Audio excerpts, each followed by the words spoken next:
tutorial is for 5th grade, Module 2, Lesson 3. In this lesson, students are asked to interpret an expression and represent it both as a tape diagram and a numerical expression.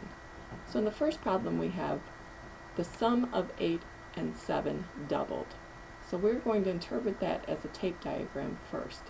So I know that I have one unit, which is equal to 8 plus 7, since sum means the answer to an addition problem.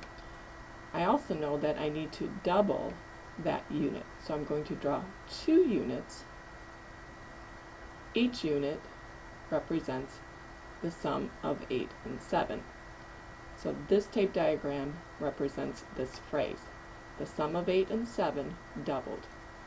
I could also show it as one unit being 15, since I know that is the sum of 8 and 7, and then I need to double it, so I have another unit of 15.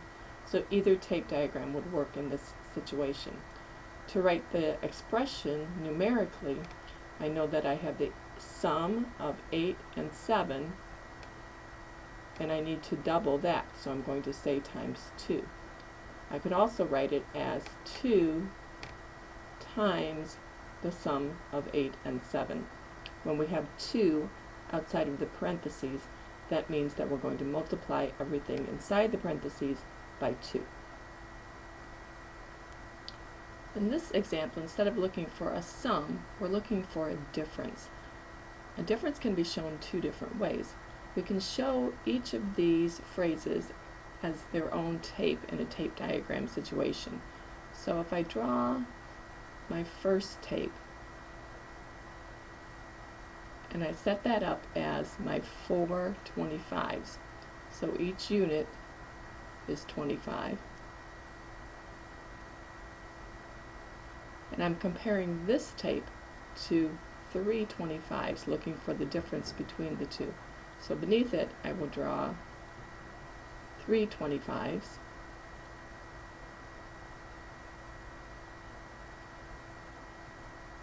And since I'm looking for the difference, I see that this empty space represents the difference between 3 25s and 4 25s. So it gives the students a visual representation of that difference.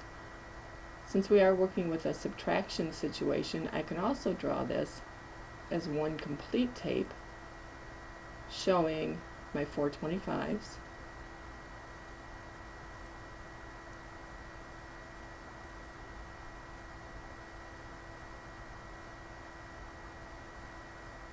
and since we've discussed the fact that the difference is the answer to a subtraction problem, I can remove 3 of the 25s to see that the remaining 25 is the difference.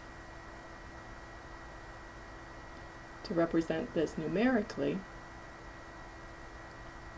I can show that I have 4 25s and I'm subtracting 3 25s to determine the difference. In the next section, we're asked to find the value of each expression, which basically means to solve the expression. So for the first one, I have 12 times 5 plus 25. I need to do what's in the parentheses first. So this question is really asking what is 12 times 30. I can use my basic facts to help me with this. I know 12 times 3 is 36, times 10 would be 360. And in this question, 45 plus 55 is 100. 100 times 20, well, 2 times 100 would be 200, times another 10 would be 2,000. And in this section, we're going to solve each expression in order to compare the 2 different expressions. On this side, I have 20 plus 5. I'll do that first since it's in the parentheses, which is 25. And I'm multiplying that times 24. And on the other side, I have 20 plus 5 again, which is 25 times 12. At this point, I don't even need to solve these because I know that 24 times 25 is going to be greater than 12 times 25. On this side I have 18 times 27. I'm comparing that to 20 27s minus 1 27. So what this means is I'm taking 20 times 27 and I'm subtracting 127, which is the same as 27.